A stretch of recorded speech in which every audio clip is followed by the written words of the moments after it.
അങ്ങനെ രാത്രിയുടെ യാമങ്ങളെ ഭേദിച്ചുകൊണ്ട് അവൻ വന്നിരിക്കുന്നു. അവൻ ഉദയം കൊണ്ടിരിക്കുന്നു. ദി എമ്പുരാൻ. ലീക്കായതാണോ നേരത്തെ ഇറക്കി വിട്ടതാണോ ഒന്നും അറിയില്ല. എമ്പുരാന്റെ ട്രെയിലർ വന്നിട്ടുണ്ട്. നമുക്കതൊന്ന് കണ്ട് റിയാക്ട് ചെയ്ത് നോക്കാം എങ്ങനെയുണ്ടെന്ന്. So this deal is with the devil. Full set ആയിട്ടാണ് ഇരിക്കുന്നത്. പ്രൊജക്ടർ ഇട്ടാണ് ഞാൻ ഈ ട്രെയിലർ ഞാൻ റിയാക്ട് ചെയ്യുന്നത്. Let's explore. ലൈക്ക് എടുത്ത് കളഞ്ഞിട്ടില്ല. എന്റെ മക്കളല്ല എന്റെ പിന്തുടർച്ചക്കാർ. എന്നെ പിന്തുടരുന്നവർ ആരാണോ അവരാണ് എന്റെ മക്കൾ.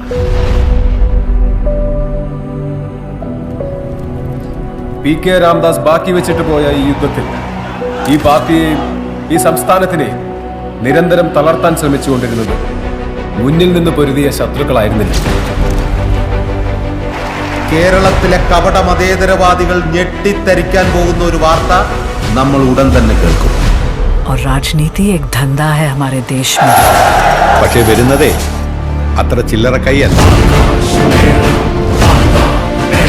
മനുഷ്യജീവന് മുകളിൽ ഒരു രക്തബന്ധത്തിനും വിലയുണ്ട് എന്ന് ഞാൻ കരുതുന്നില്ല. ये दया दिखाने के लायक ही नहीं होते, पर शुरू से वो एक के नाम से डरते थे. ഈ ഡ്രഗ് കാർട്ടൽസ്, ജിഹാദി ഗ്രൂപ്പ്സ് ഇവരെല്ലാം ജനറലി കേക്കെതിരാണ്. Stephen, where is he now? Ma'am, you are going live. 5, 4, 3. उसकी आंखें सब देख रही है. പിതാവിന്റെയും പുത്രന്റെയും ഇടയിൽ വിരിഞ്ഞ ഇരുട്ടിന്റെ പൂവ്, തമോ ഗോളങ്ങൾ.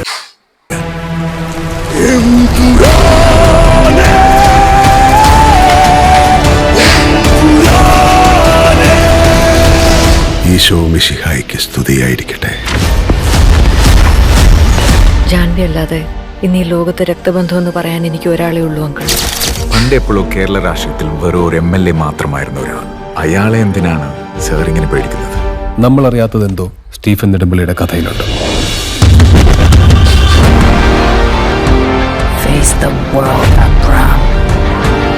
ദൈവപുത്രൻ തന്നെ തെറ്റ് ചെയ്യുമ്പോൾ ചെകുത്താനെ അല്ലാതെ വേറെ ആരെ ആശ്രയിക്കാൻ?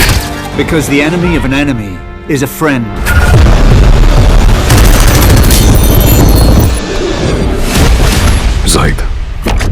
Zaid Masood. We have to end this war.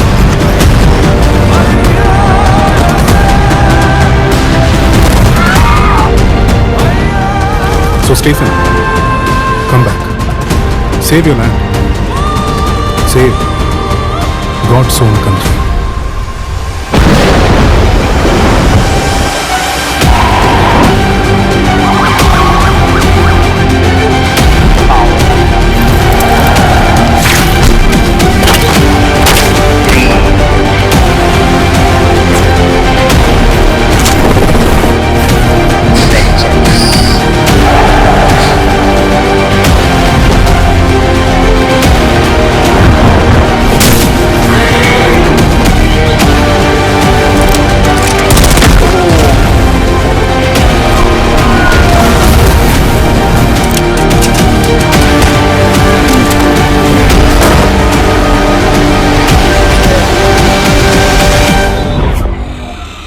But answer this one question.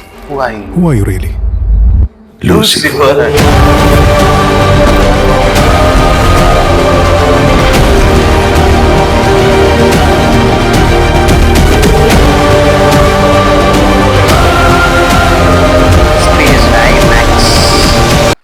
ഒരു വട്ടം കൂടെ കാണണമെന്നുണ്ട്. But this is something else man. ഇതെന്തോ വേറെന്തോ സംഭവമാണ്.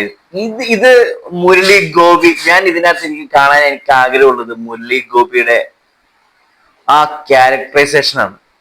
അത് നന്നായിട്ട് ഈ 3 മിനിറ്റും 50 സെക്കൻഡും ഉള്ള ഈ ട്രെയിലറിൽ നന്നായിട്ട് അത് എഫക്ട് ചെയ്യുന്നുണ്ട്. പിന്നെ ആ ലാലേട്ടന്റെ ആ ഓറ, പൃഥ്വിരാജിന്റെ ആ സ്ക്രീൻ പ്രസൻസ്, ഇത് തകർക്കും. നമ്മൾ മാർച്ച് 27-ാം തീയതി മലയാള സിനിമയുടെ പ്രേക്ഷകർ തകർത്തിരിക്കും. ഇത് ലീക്കായതാണോ അതോ ഹിന്ദി ട്രെയിലർ? എനിക്ക് തോന്നുന്നു നമ്മൾ ഈ അൺലിസ്റ്റ് ചെയ്യൂല്ലോ യൂട്യൂബ് വീഡിയോസ് ഒക്കെ, അതുപോലെ അൺലിസ്റ്റ് ചെയ്തപ്പം ടൈമിംഗ് മാറിപ്പോയതാണോ എന്ന് എനിക്കൊരു സംശയമുണ്ട്. എന്നാലും കൊള്ളാം, നേരത്തെ കാണാൻ പറ്റി. അതായത് ഈ ദിവസം ഉച്ചവരെ വെയിറ്റ് ചെയ്യേണ്ട വന്നില്ലല്ലോ, അതിന് മുമ്പ് നമുക്ക് കാണാൻ പറ്റില്ലേ, അങ്ങനെ സന്തോഷിക്കുകയും. അത് തന്നെ അവരൊരു ഭയങ്കരമായിട്ടൊരു പ്രൊമോഷൻ തന്നെ നടത്തി. മോഹൻലാലിന്റെ ഇത് പറയുന്നുണ്ട്, നമ്മൾ അറിയാത്ത സമയങ്ങളിലാണ് ഡബിൾ വരുന്നത്. So I enjoyed it. ഇതൊരു പെർഫെക്റ്റ് ഞാൻ ഇതുപോലത്തെ ഒരു ട്രെയിലർ മലയാള സിനിമയിൽ ഞാൻ കണ്ടിട്ടില്ല. നല്ല അടിപൊളി സാധനമായിട്ടുണ്ട്. I need to watch it again. I will definitely watch it again.